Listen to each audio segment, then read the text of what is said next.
তো আমরা তো এমন নির্বাচন চাই না যে নির্বাচনে আমি আর ভোট দিতে পারবো না।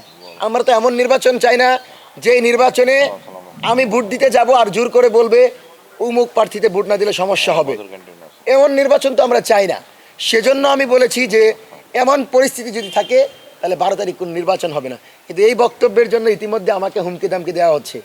আমরা মনে করি স্বাধীনভাবে কথা বলবো, ডান বাম ধর্ম বর্ণ লিঙ্গ গোত্র নির্বিশেষে সবাই স্বাধীন থাকবে।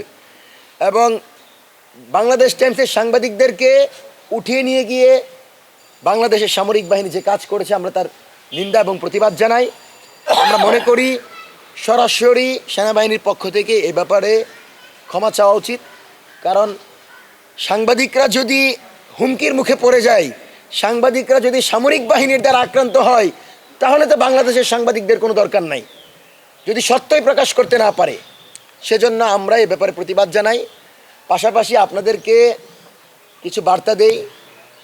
নির্বাচনের ফলাফল সরকারকে অতি দ্রুত সময়ের ভিতর দিতে হবে। আপনি 72 ঘন্টা 82 ঘন্টা এসব কোনো বক্তব্য আমরা শুনতে চাই না। ভোট গণনা 7টা থেকে ভোট গ্রহণ শুরু হবে। ভোট গ্রহণের পর 1 ঘন্টা বিরতি দিয়ে আপনারা ভোট গণনা শুরু করেন এবং সময়ের ইতিহাসের সবচেয়ে দ্রুত সময়ের ভিতর যেন আমরা ফলাফল পাই সেই দাবি জানাচ্ছি।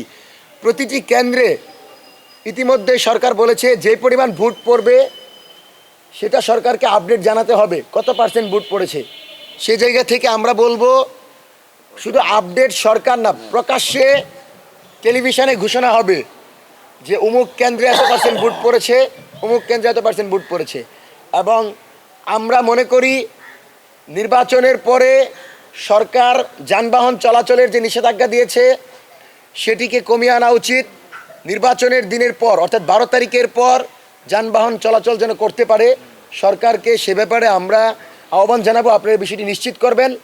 পাশাপাশি আমরা যারা জুলাইয়ের অংশীজন, আমরা যারা অরাজনৈতিকভাবে প্রেসার গ্রুপ হিসাবে কাজ করছি, আমরা যেন প্রতিটি কেন্দ্রে যেতে পারি। প্রতিটি কেন্দ্রে যেখানেই কোনো ধরনের সহিংসতা হবে, যেখানেই কোনো ধরনের ভোট কারচুপি হবে, সেখানে যেন আমরা অবজারভার হিসাবে, আমরা যেন পরিদর্শক হিসাবে যেতে পারি, সেই ব্যবস্থা যেন সরকার করে সেই দাবি জানাচ্ছি।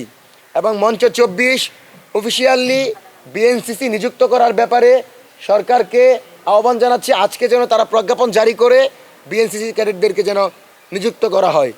আগামীর সংসদ নির্বাচনে আমরা সবাই গণভোটে হাতে সিল দিব, যেই সিলের মাধ্যমে ফ্যাসিবাদ বিরোধী নতুন বাংলাদেশ হবে, যেই বাংলাদেশে গুম খুনের বিচার হবে, যেই বাংলাদেশে 71 এবং 24-এর আলোকে স্বাধীন সার্বভৌম ইনসাফ প্রতিষ্ঠিত হবে।